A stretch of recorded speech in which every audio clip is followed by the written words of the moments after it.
I believe in Black people with my full body, my whole existence.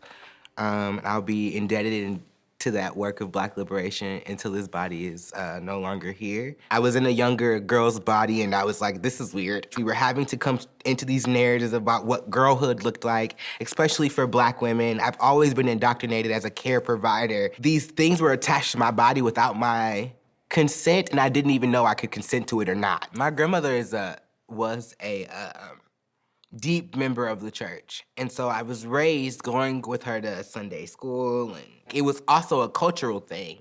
I got to see the most Black people is when I went to church. I got to see Black people the happiest is when I went to church. I got to hear us be loud. I got to hear us scream, get the Holy Ghost. And for me, church wasn't a harmful place in itself. It was the narratives around the way that our bodies should look and be that was created later for me. So I've only had good memories in church with my grandma, besides wearing the ugly dresses I didn't want to wear. I stopped going to church when I started to look like a boy, which means I did not see her as much.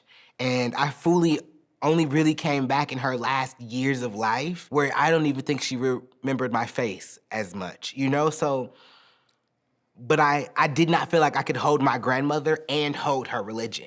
I think so much of it came crumbling down when I felt like I couldn't hold those things as a queer person until I realized that I could. Most queer spaces are predominantly white, predominantly gay, and whatever binary. Our realities are not the same, our experiences are not the same. And even when we're talking about just trans spaces, we're talking about narratives of like, people are like, well, I need to access HRT. Yeah, the Black people that we're talking about will never get HRT. We're not talking about ever having funds for medication. The same things that you're talking about, we're also meeting in our communities times 10. Like, you're not getting hormones. We have 10 other fucking trans women that do sex work. Their survival is based on how much they pass, how much they have access to their hormones. We're not talking about the same not having access. The things that I want to change surround safety. We're talking about mental safety, so people have the resources and access to what they need in order to help themselves. You get the whole narrative of like, well, just listen to Black people. Comprehension is really important. It's not enough to be in this space and hear us communicate and go, okay, great, work's done. Follow up, see through that our work comes to fruition, believe in the things that we're believing in and being in that space with us. And it makes me emotional because it's essential in the way that we live as queer people that we do not do this alone, because that is the thing that is eroding our bodies and in our communities, that we're isolating ourselves. We're being isolated by the state. So a fully transformed world for me is an honest one, a one that lets people live in the bodies and in the ways that they need. I hope people